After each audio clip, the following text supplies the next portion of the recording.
자, 올려주시는 동안 저희는 이제 종목 LG전자 해드린다고 말씀을 해드렸는데 네. 참 무겁고 그랬는데 또 하필이면 오늘 또 이렇게 많이 내려가 버립니다. 맞아요. 지금 차트 나갈 텐데요.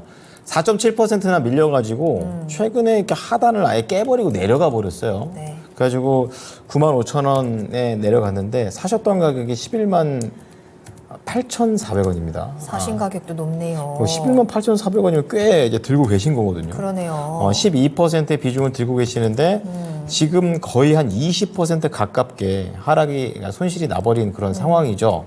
자, 너무 빠져서 걱정입니다. 네. 추가하면서 하기에도 겁나고 어떻게 대응을 해야 할까요? 이렇게 말씀을 해 주셨습니다. 아, 또 녹향님뿐만 아니라 앞서서 신명숙님도 있죠. 호두빵님께서도 LG전자 남편분이 비중 100%로 지금 고점에 들어가셔서 꽉 물려 있다고 하시는데 LG전자 때문에 지금 고생하시는 투자자분들이 꽤 많은 것 같습니다. 그렇습니다. 이분을 동시에 다 한번 확인을 해 보도록 하겠습니다. 탈출구 찾아보시죠. 자, 우선 송가람 대표부터 투자 의견은 어떻게 가져가십니까?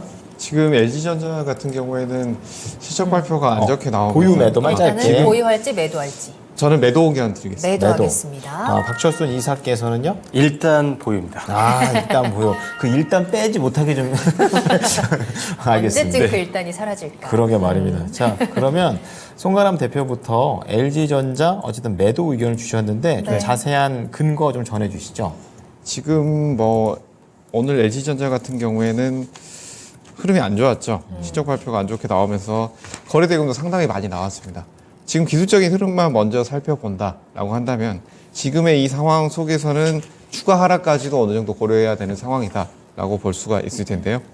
일반적으로 실적 발표 이후에 강한 하락이 나왔을 경우에는 그 거래 대금으로 어느 정도 판단해 볼 수 있겠다라고 할 수가 있을 텐데 지금 오늘의 거래 대금 어느 정도 체크를 해본다라고 한다면 평소 나왔던 거래 대금의 2배 이상 나왔다라는 측면을 보실 수가 있기 때문에 지금의 이 추세 입탈 부분 어느 정도 추가로 하락 흐름이 나올 수 있다라는 측면에서는 이 구간에서 바로 반등이 나오지 않는다라고 한다면 매도까지도 생각을 해보셔야 된다라는 부분 말씀을 드릴 텐데 지금 이렇게 하락이 나왔기 때문에 여기에서는 우리가 오늘의 시초가가 98,000원대 정도가 되는데 이 99,000원 시초가에서 여기에서 개발하면서 굉장히 크게 눌려버렸기 때문에 여기서 다시 반등이 나온다라고 하더라도 이 10만 원대 가격대에서는 강한 저항 라인으로 작용을 할 것이다 라는 측면을 말씀을 드리겠고요.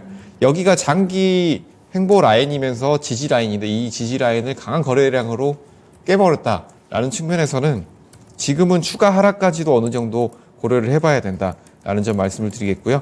뭐 손절가 목표가 함께 한 번에 네, 말씀드릴까요? 부탁드립니다. 지금 흐름 같은 경우에는 이 라인이 어느 정도 다시 한번 추가 거래 대금이 나오면서 눌리게 된다라고 한다면 지금 88,000원대까지 열려 있다라고 보실 수가 있겠고요. 이 88,000원대 이탈이 나온다면 7만 원대까지도 더 추가적으로 흐름이 나올 수 있기 때문에 단기 손절 라인은 88,000원 잡으시고 여기에서 상승이 나온다라고 하더라도 1차적으로 10만 원대 여기에서는 정리를 하시는 것이 좋겠고 여기에서 비중 축소 이후에 10만 8천 원대 이 라인에서는 전량 매도를 말씀을 드리도록 하겠습니다. 네.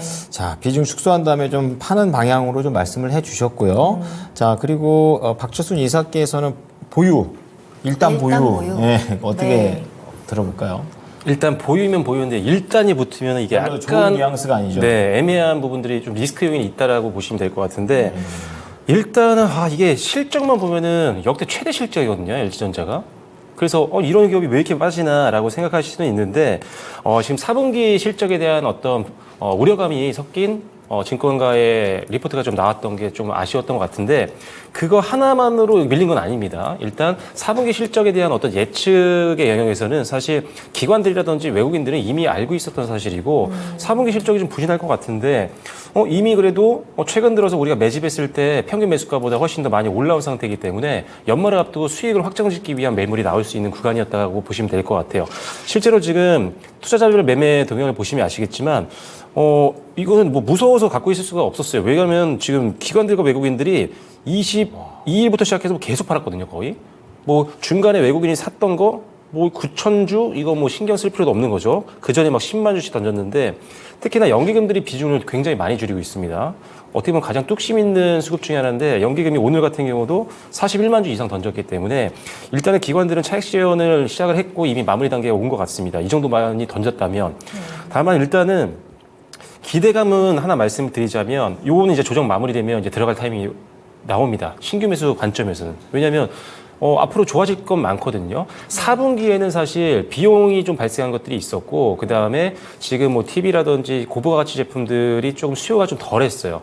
4분기 때. 그래서 요것 때문에 실적이 좀 부진할 것이다라는 전망이 나왔던 건데, 조금 더 넓게 보면 내년 상반기 때는 이 회사의 어떤 고부가 가치 IT 제품들의 강력한 반등이 좀 나올 걸로 예상을 하고 있는 게 전반적인 시장의 추정입니다. 그렇기 때문에 그걸 감안한다면 이제 단기적으로 가격을 많이 뽑아내렸기 때문에 가격적인 메리트까지 부각되고 내년 상반기에 강한 제품 수요 증가가 예상되는 종목이기 때문에 충분히 매수세는 들어올 것이고 그리고 신규 진입자 입장에서는 매수 가능한 타이밍이 올 것이다라는 점은 일단 중장기적인 관점에서는 긍정적이다. 다만 일단은 이게 문제가 뭐냐면 지금 오늘 이렇게 빠지지 않았을 텐데 빠졌던 이유는 아까 말씀드린 리포트가 나왔다고 말씀드렸잖아요. 실적에 대한 어떤 부정적인 전망이 담긴 최근에 시장이 지금 12월 들어서 만만치 않습니다. 지금 거의 뭐 빠지고 있는 장에 가깝고 코스피는 더 빠지고 있고 코스닥 같은 경우는 약간 변동성 있는 횡보 흐름 나오고 있기 때문에 테마주를 그리고 쏠림이 굉장히 심하죠. 그래서 테마에 엮이지 못한 종목들은 정말 작은 리스크 요인에 굉장히 민감하게 반응하면서 급락이 나오는 경우가 많습니다. 그래서 그럴 때는 빨리 나오시는 게 좋죠. 리포트가 좀 부정적으로 나오면 일단 비중이라 좀 줄여볼까? 이런 것들을 항상 염두에 두시면 좋을 것 같아요. 그리고 앞서 대표님께서 말씀해 주셨지만 이게 지금 전저점을 이미 돌파했습니다. 이거 지금 사실 문제가 많았던 게 매도 타이밍이 너무 극명했던 종목이거든요. 제가 계산해 보니까 12거래일 연속 음봉입니다. 그래서 지금 이동평균선 다 깨고 매물대 다 돌파하고 지금 매도할 수 있는 기술적인 영역들이 다 있었는데 계속 아무래도 손실 종목이기 때문에 이걸 팔지 못했던 건 마음적으로는 이해하지만 일단은 전략적으로는 대응이 좀 미흡했다는 거는 우리가 인지를 하고 다음부터는 이런 실수를 덜 해야겠다라는 생각을 좀 가지시면 좋을 것 같아요.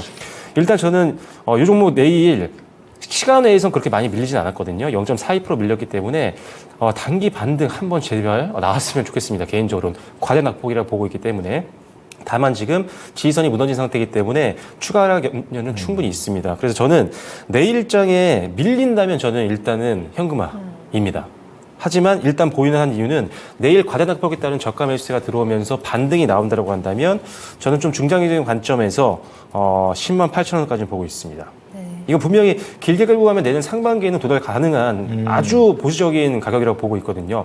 전저점까지 못 갈 이유가 없습니다. 실적이 나오는 회사인데. 그리고 4분기 실적 안 좋고 상반기 때 좋을 거라고 하면 4분기 때 실적이 안 좋았던 기저효과가 있기 때문에 상반기 때 더 각광을 받을 수가 있거든요. 그래서 그런 것들 감안하면 전고점은 가기 굉장히 수월한 가격권이라고 보고 있고 그 이상도 앞으로 보셔도 될 것 같습니다. 하지만 내일 빠지면 일단 매도고요. 하지만 반등이 나온다면 1차적으로는 10만 8천 원이 목표가, 그 다음에 손절 라인은 그래도 밀렸다 올라갈 수도 있잖아요. 그래서 마지노선은 9만 3천 원으로 제시를 해드리도록 하겠습니다. 그래도 이사님 그러면 네. 신규 매수는 가능하다고 하셨으니까 지금 말고요.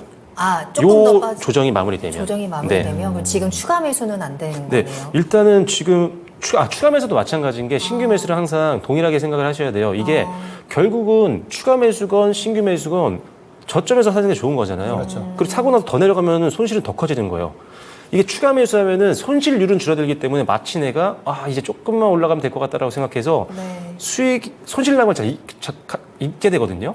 왜냐면 마이너스 10%인 거 2배 물타기 하면은 마이너스 5%가 되니까 뭔가 안정감이 드는데 실제로 거기서 더 밀리면 손실은 극대화됩니다.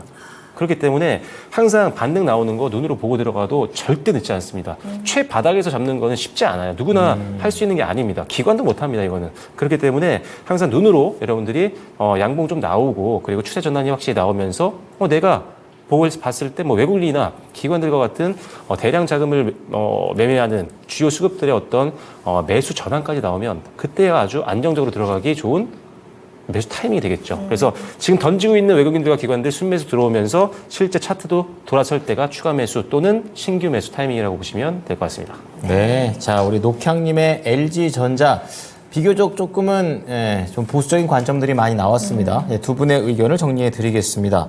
자, 우선 송가람 대표께서는 매도 의견을 제시를 해 주셨어요.